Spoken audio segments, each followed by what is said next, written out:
Hey, welcome back to the Ping Pong Flix Show. My name is Chris Wong. Hope you all had a wonderful Memorial Day weekend. And yeah, let's get right into it. We got a lot of topics to cover, so let's get right into it. The first topic I want to cover is Teenage Mutant Ninja Turtles. Seth Rogen? What? Seth Rogen is going to be making Teenage Mutant Ninja Turtles?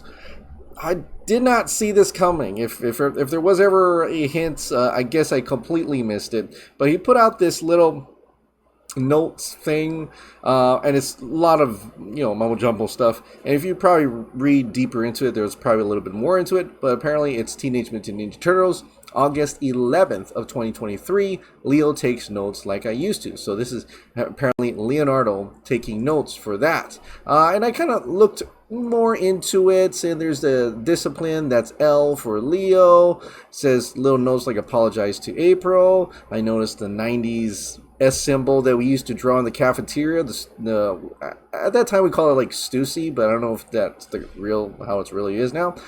Who am I? Pay attention. Mikey drama, math, Donnie, TMN and TC, technology, nitrogen. I don't know. It's all a lot of stuff. And I can't really decipher any of that. Honor, loyalty, and he's getting all, into mutations and stuff. But the question is what is this? Is this a live action movie? Is this an animated movie, CGI animated movie like the other TMNT?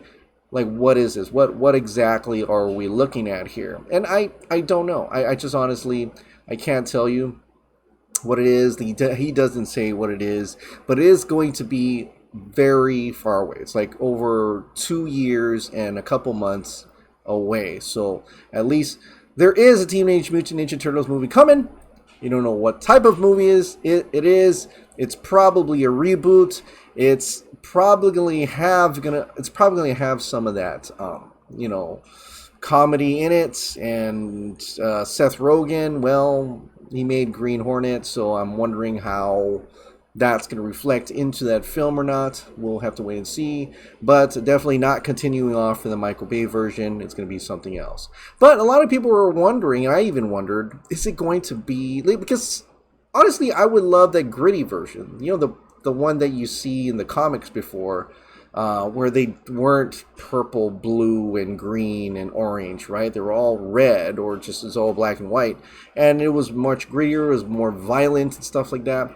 But understandably, that wouldn't work in a market where they want to sell toys and children. Not sell children, but sell toys to children. That wouldn't work. So obviously, I think, honestly, it's going to be the same multicolored turtles for this one. And it's going to be comedy, as you've seen in the notes he has here.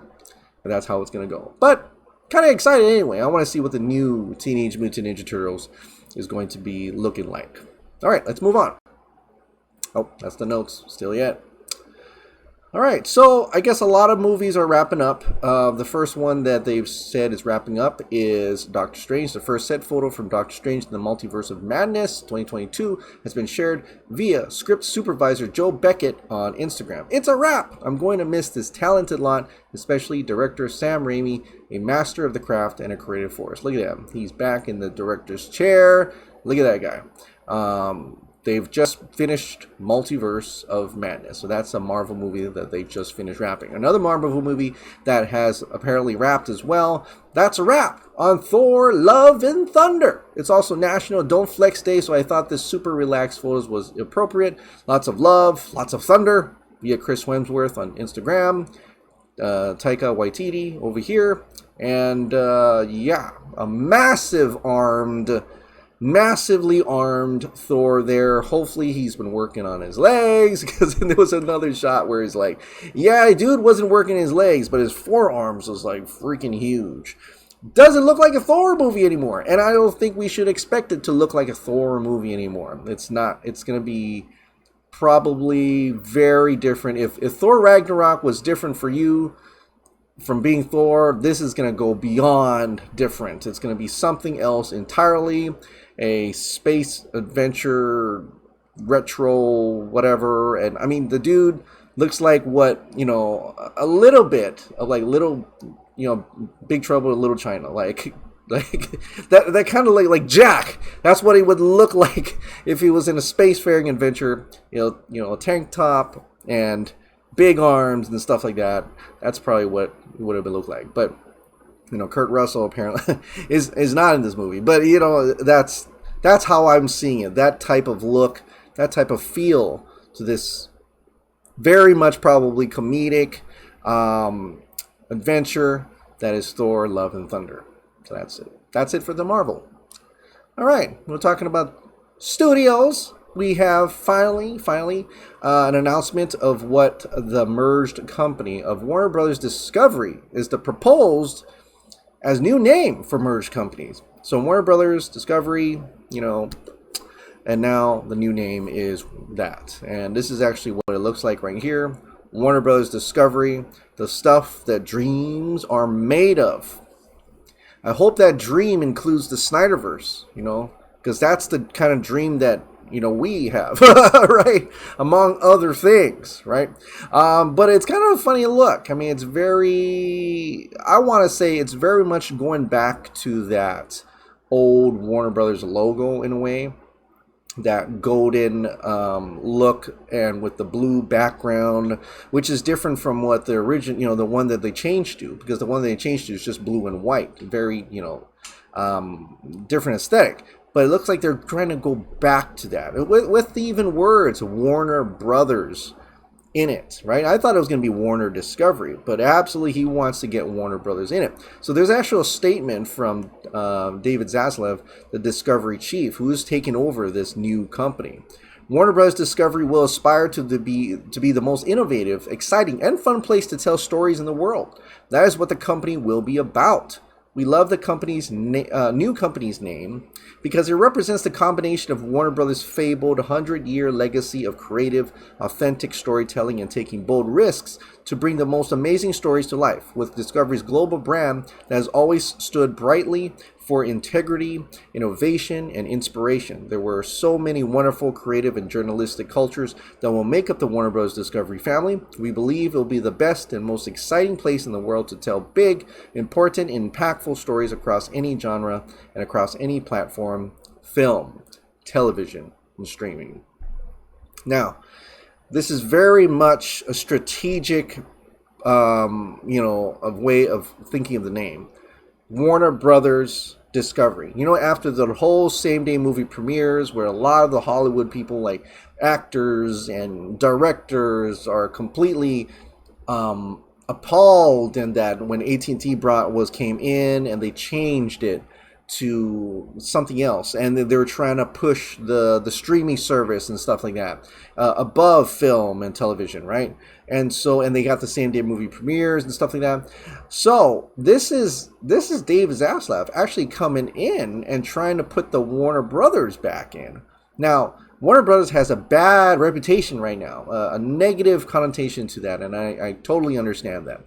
But what he's trying to do is saying that because he says film, television, streaming, he's putting the focus on film first now. He's trying to get those creatives back. He's trying to get those people that make films and support, and want to be a part of this distributor, want to be a part of this company, this studio. So he's really trying his best to put the film, because a lot of people, a lot of directors and stuff like that, they're like, we miss the old Warner Brothers, right? We miss the old Warner Brothers, right? Where it's all about film, that type of Warner Brothers. And so he's definitely doing his best to try to get that to come across. Now, I'm hoping it's Warner Brothers, like, without Toby Emmerich, kind of deal. And it's definitely Ann Sarnoff came in from outside. She's kind of outside.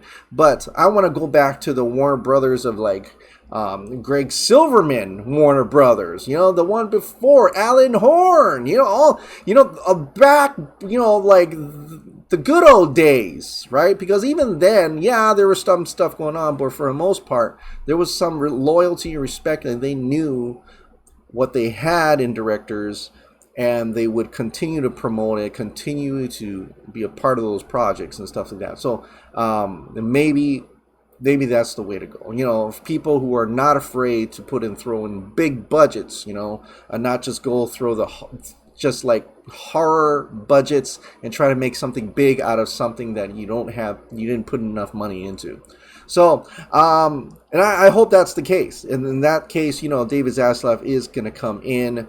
There is still no word about Jason Kylar. We don't know yet. There's right now we're at that phase where he's coming in. He's trying to, be nice about things, and he's going to say nice things about people, and you'll absolutely not see any negativity around in these announcements and these hall meetings and stuff like that. You just don't. It's just not culture to demean someone publicly, at least the corporate world, right? You don't do that, right? Not even until they absolutely do something terribly, criminally wrong. But even then, Kevin Tsujihara is like, oh, we're going to throw him a party and stuff like that. And so you won't even see that, right? Behind the scenes, it may be different, but in the front face value, it's about the look of the company. It's about how the company is represented. They try their best not to have that in a negative light. So yeah, Warner Brothers Discovery. He's emphasizing the film because he says Warner Brothers is being included in the new name because it is synonymous with 98 years of excellence, which they are trying to get back. So we'll see what happens with that. It's quite interesting. All right, well, talking about some Warner Brother films here. Apparently, the Flash movie gets his own account at the Flash movie, coming soon, November 4th, 2022. That's next year. It's got not too much many followers, and I don't think they haven't posted anything, actually. So they haven't done anything yet, but people have found out, and they don't even have a banner or anything, just that logo, the Flash movie. Speaking of the Flash movie, Kiersey Clemons, Iris West, who's playing Iris West in both Zack Snyder's Justice League and in the Flash movie. There's a video of her, posted a video of Sasha Calle on Instagram stories. I guess they're having a good time as they're, they're all together to shoot the Flash movie. So that's kind of cool to see that. They're that type of relationship, I guess. It's good to have the cast be getting along because it translates to seeing that relationship on screen. I don't know if that means that you'll see Kiersey, Iris West and Supergirl together. I don't know. Another group that are apparently having a good time is Noah Centineo, Adam Smasher, and I forgot to translate this, but it was all from DC Versal. Thank you very much for posting these. Joins the cast of Shazam 2, Fear of the Gods, remembering that both Black Adam Shazam 2 are recording in Atlanta simultaneously. So, and so you see Zachary Levi and the whole bunch of crew, the kids over there, and Adam Smasher and stuff like that. They're all in Atlanta, so does this mean they're going to be in the same movie? Probably not, but I would say that this would be an opportune time to film things simultaneously, like film things with scenes of them together, like maybe a post-credit scene or something like that. I could almost kind of envision maybe a post-credit scene of Black Adam showing up with Shazam family or something and just cut and end there, something like that, or vice versa. That could very well lead to some, speculative and exciting and hyping things for, future movies within this own little Shazam Black Adam franchise that they're having over here on New Line Cinema. So there's that. Black Adam posted a picture today. Says, and he's pretty jacked. Then his rage turns. Oh wait. We got to go up to the top. Late night training. Big week for Black Adam, shooting my champion scenes with my shirt off and showing my body. Been working extremely hard dieting, training and conditioning unlike any other role of my entire career. Manipulating water, sodium, cardio, but also having to push and pull real iron to have dense, dry, detailed muscle. It's a real science that takes months and months to diet all in with my strength and conditioning coach Dave, who keeps a very watchful eye, constantly fine-tuning our strategy daily. As many of you know, the intense and exciting comic mythology of Death Adam becomes the immortal champion by the gods, blessed with the powers of Superman and dangerous magic from the wizards. Then his rage turns his soul dark, forever becoming Black Adam, big, weak, grateful for the grind and support. Here we go. Crossing fingers. Late nights don't go gentle. Black Adam. So definitely hyping up Black Adam even further, conditioning his body to be a mean, ruthless killing machine. I don't know if he's going to be killing, but a machine that can take on again Superman. Like, he doesn't say, I'm going to take on Shazam. No, he's going straight for the biggest DC superhero ever, Superman, blessed with the powers of Superman. Now, there's two things I can take from this. Well, maybe several. Is there, he's been hinting Superman forever, like the references of the other heroes as well. Is this him kind of just hinting that there will be at least references or hints at the other Justice League members within the Black Adam movie? Or, even better, like Henry Cavill's Superman showing up. Like, he's been hinting Superman ever since we've seen, like, even before we've seen him and Henry Cavill sitting at the table drinking. I don't know. I hope so, because honestly, you're touting yourself as this big, super-powered being, and you're going against, like, Justice Society of America, which the general audience is, for the better lacquer, I don't know if they've seen Smallville or Crisis or, all those, the Arrow series or not. But, like, for the most part, they'll be like, oh, okay, I don't know, they're going to take on the, Black Adam? Come on, look at him. He's the Rock. They're going down. They'll be cheering for their... But if you can headline either a future movie with a cameo in this one or something, Henry Cavill, Superman showing up, and everybody and their mother knows Henry Cavill, Superman. You've seen him fight in Man of Steel. You've seen him in in the Batman versus Superman, and of course you've seen him truly kick Steppenwolf's ass in the Snyder Cut, Zack Snyder's Justice League. Imagine him showing up in the Black Adam movie. That's the headliner. That's the one everybody's like, you gotta go watch that movie. Because at the end, I'm not gonna tell you, but someone shows up and they go at it. They either go at it or they're about to go at it. And knowing it's The Rock, yeah, he may take Henry Cavill, Superman, down for a little bit, but, because he wants to show how powerful he is, but he can't do that the whole time. He's got to show that it's an even fight. They got to show that this is a challenge that he needs to take on, right? Because guess what? He has the powers of Superman, but he has dangerous magic from the wizards. Well, if Superman can counter that physical power, then Shazam will counter his magic, I think. So I think this is a good precursor to that inevitable battle of Superman and Shazam versus Black Adam. And I hope it leads to that, because if they don't, that is a freaking missed opportunity. That is a missed opportunity if they don't go there. So I'm hoping, crossing all fingers, that Black Adam, The Rock, is once again kind of hinting at that next phenomenal headline fight that it should happen after Black Adam? I don't know, but one day. All right, talking about Superman, we got that Zack Snyder's Justice League movie. We don't have Zack Snyder's Justice League 2 at this time. There is no Restore Snyderverse, unfortunately, because of some execs over there at Warner Bros. That don't want to work with Zack Snyder. Of course, everything could change, may change, if you're optimistic about it. And I choose to be optimistic about it, just like Mark Hughes here.